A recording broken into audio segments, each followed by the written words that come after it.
রবিবার। যেহেতু আজ ইউনিভার্সিটি বন্ধ আছে, তাই জিমিনের যাওয়ার নেই। তাই জিমিন সকাল থেকে নিজের মতো করে সময় কাটাচ্ছিল, গল্পের বই পড়ে আর সিনেমা দেখে। আজ সারাদিনে একবারও সুগা জিমিনকে ফোন করেনি, তাই জিমিনেরও ভালো লাগছে না। সে সুগার সাথে কথা বলতে চায়। অন্যান্য দিন এরকম হয়নি, কারণ অন্যান্য দিন সুগা সারাদিন হাজারবার কল করে, কিন্তু আজ তার ব্যতিক্রম হয়েছে। সকাল পেরিয়ে সন্ধ্যা হয়ে গেছে, তবু সুগা কল করেনি। রাতের বেলা খেয়ে এসে জিমিন রুমে বসে আছে চুপ করে। তার আজ কিছুই ভালো লাগছে না। অবশেষে থাকতে না পেরে জিমিন নিজে থেকে সুগাকে কল করে। বেশ কিছুক্ষণ ফোনটা বাজার পর সুগা ফোনটা তুললো এবং বলল, জিমিন, আমি এখন ব্যস্ত আছি, তোমার সাথে পরে কথা বলবো। এই বলে সুগা ফোনটা কেটে দেয়। সুগার এরকম ব্যবহার দেখে জিমিন খুব কষ্ট পায়। রাতের বেলা জিমিন তার রুমে ঘুমোচ্ছিল। হঠাৎ করে সে অনুভব করে তার মুখের ওপর কারোর গরম নিঃশ্বাস পড়ছে। চোখ খুলে ভয় চিৎকার করতেই যাবে, তার আগে সুগা জিমিনের মুখটা চেপে ধরে আর বলে, এটা আমি, এত চিৎকার করার কি আছে? তুমি তুমি এখন এখানে? চলো একটা জায়গায় যাব। এত রাতে কোথায় যাব? গেলেই দেখতে পাবে।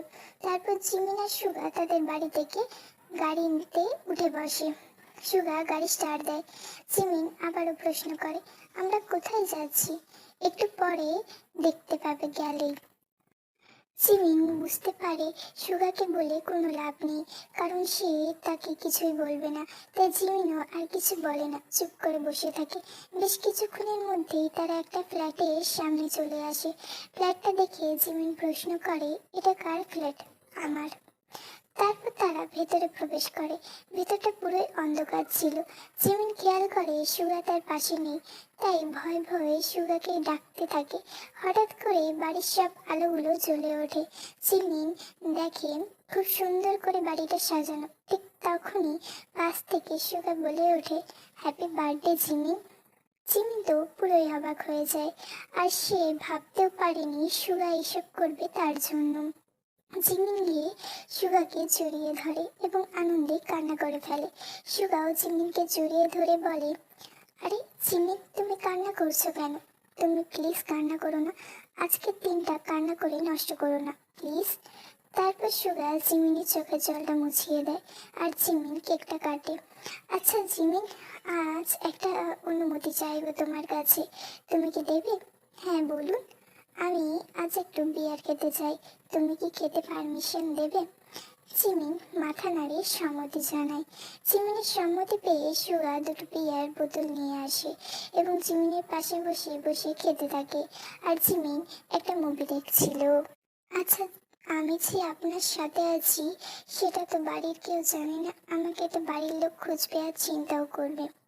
তোমাকে এইসব নিয়ে ভাবতে হবে না জিমিন, আমি আগে থেকেই বলে রেখেছি।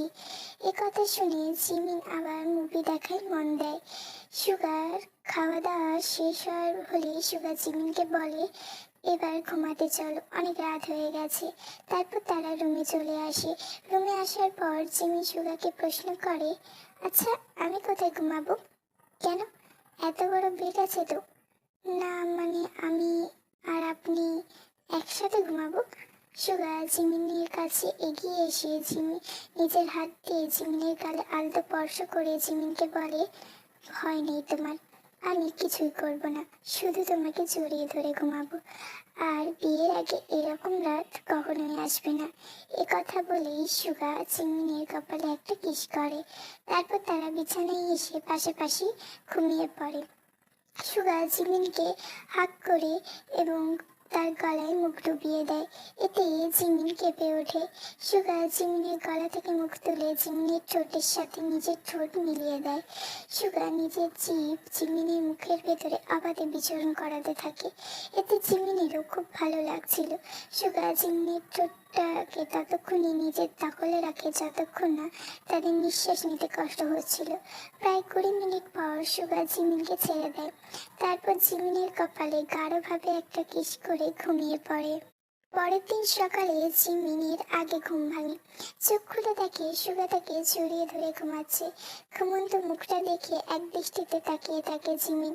হঠাৎ করেই জিমিন সুগার ঠোঁটে একটা সফট কিস করে। তখনই সুগা বলে ওঠে, এইভাবে বুঝি লুকিয়ে লুকিয়ে নিজের হবু বরকে কিস করতে হয়? আপনি আপনি উঠে গেছেন? হ্যাঁ, না উঠলে তো এই ব্যাপারটা মিস করে যেতাম। নাও এবার ভালো করে কিস করো তো। আপনি ছাড়ুন, আমি উঠবো। না না, কিস না দেওয়া পর্যন্ত আমি তোমাকে ছাড়বো না। জিমিন আর কোনো উপায় না পেয়ে সুগাকে কিস করতে শুরু করে। কিস করা শেষ করে সুগা বলে, এবার তো বাড়ি ফিরতে হবে। আমার তোমাকে ছাড়তে একদম ইচ্ছে করছে না, কিন্তু বিয়ের আগে আটকেও রাখতে পারবো না। বেশ কিছুক্ষণ পর সুগা আর জিমিন ফ্রেশ হয়ে রওনা হয় বাড়ির উদ্দেশ্যে।